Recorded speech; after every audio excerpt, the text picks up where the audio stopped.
akira amahoro ya Kristo.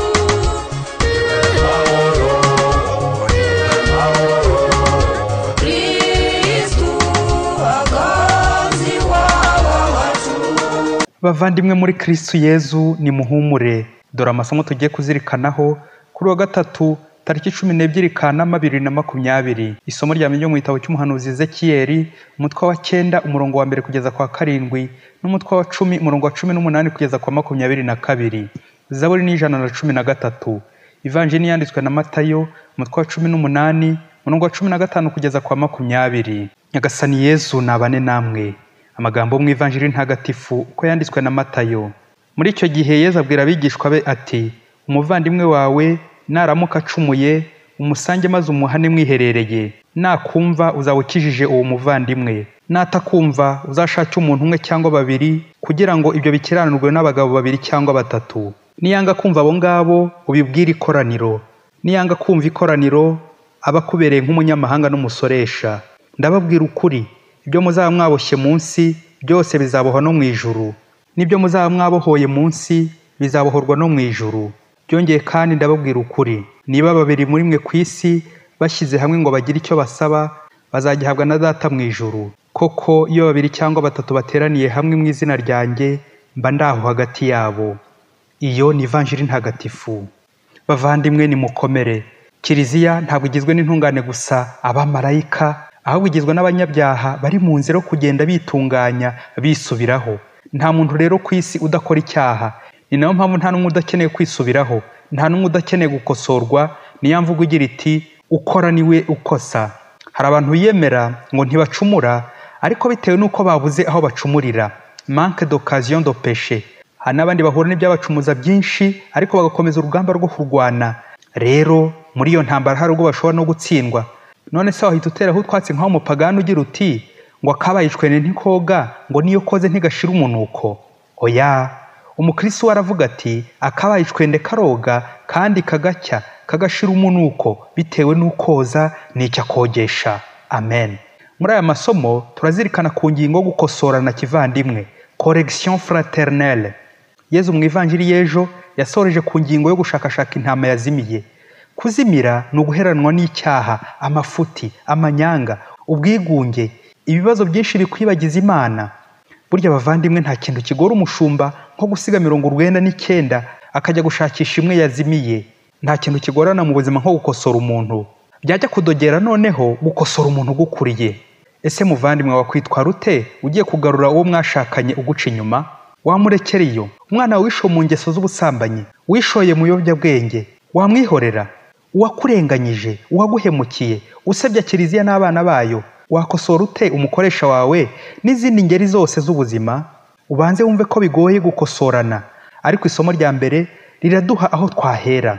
Kubabazwa n'amakosa y'abandi. Umunyabyaha uri gukora nabi bigakubabaza ugashenguka kubera umuntu wahemutse. Aho umuhanuzi Ezekiyeli avuga ibyibonekerwa rye n'Imana ishyira ikimenyetso ku bantu bake, imponoke za Isiraheli ati, nyura mu mujyi rwagati muri Yeruzalemu maze ushyire ikimenyetso ku gahanga k'abantu bariho baganya, bakabarizwa n'amahano yose ariho ayikorerwamo. Ye baba we, ibi byose Imana ibikora kubera urukundo ikunda abana bayo.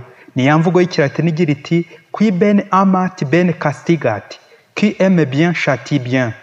Ukunda uramukosora. Yezu mu Ivanjili araduha inzira 3 twanyuramo dukosorana, twembi babiri hamwe n'undi muri batatu ni ikoraniro. Ese mubyeyi, izi nzira zayo zo gukosorana kivandimwe nizo nawe ujya unyuramo iyo ugiye gukosora?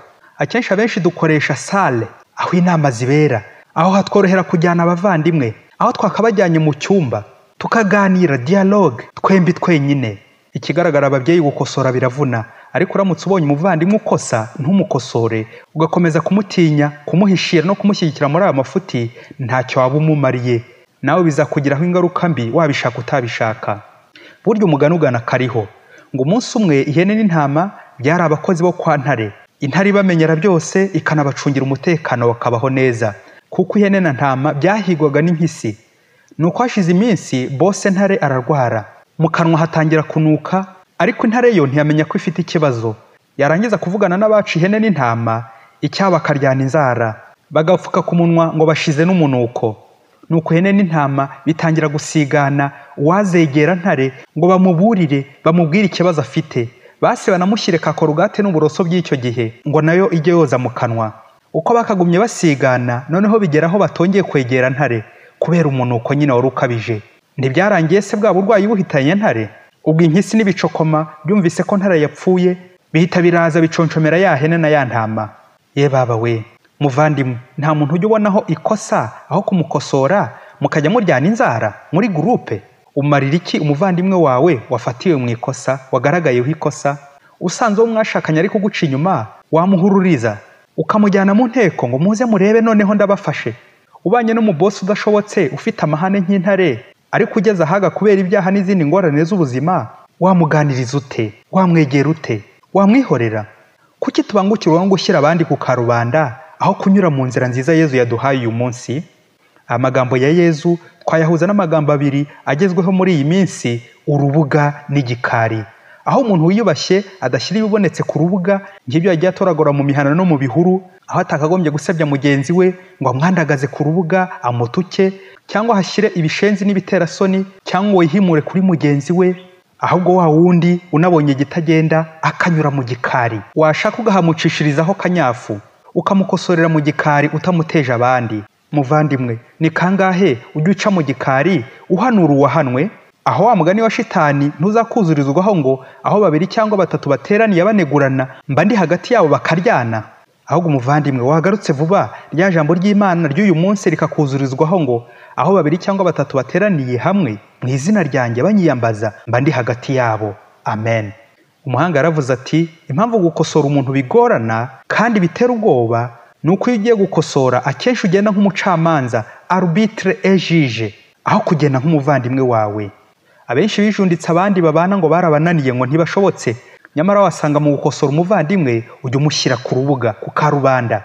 Kuki ducurika umurongo Yezu yaduhaye aho guhera mu gikari tugasoreza ku rubuga nk'uko Yezu abitubwiye? Ahubwo twebwe kubera gutinya no kwiyemera tugahera ku rubuga, bigasandara, igikari kikazaza nyuma, ibintu byaradogereye, ibintu byaracitse, abantu bari kurwana, warangiza ngo umuvandimwe yarakunaniye. Hari abantu benshi baburiye bagenzi babo umwanya. Hari n'abandi benshi bashakanye batigera bicara ngo bakore gacaca y'urugo, ngo baganire bombi bonyine, bakazaganira ari uko hari umuntu wabasuye cyangwa ku rubuga. Ye baba we, bakavugira ku rubuga rwa rusange aho kuvugira mu cyumba. Umuhanga ati, nujya gukosora umuvandimwe ujye wibaza muri wowe uti, nje gusenya no gusebanya cyangwa nje kubaka kubera urukundo mfitiye mugenzi wanjye? Wasanga ari ukubaka bizakujyana ukabisengera, ugasengera amagambo uzakoresha, noneho wamugera imbere ukamuhumuriza uti, je suis avec toi, je ne suis pas ton juge mais ton frère. Turi kumwe muvandimwe, ntabwo nje nk'umucamanza ahubwo nje nk'umuvandimwe wawe. Nuko rero warangiza ukamuganiriza neza nk'umuvandimwe nyine, ukabikorera mu gikari nta kubyasasa.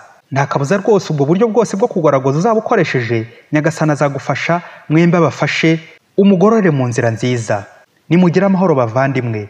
Padiri Masumbuko Ladislas wa Diyoseze ya Cyangugu. Akira amahoro ya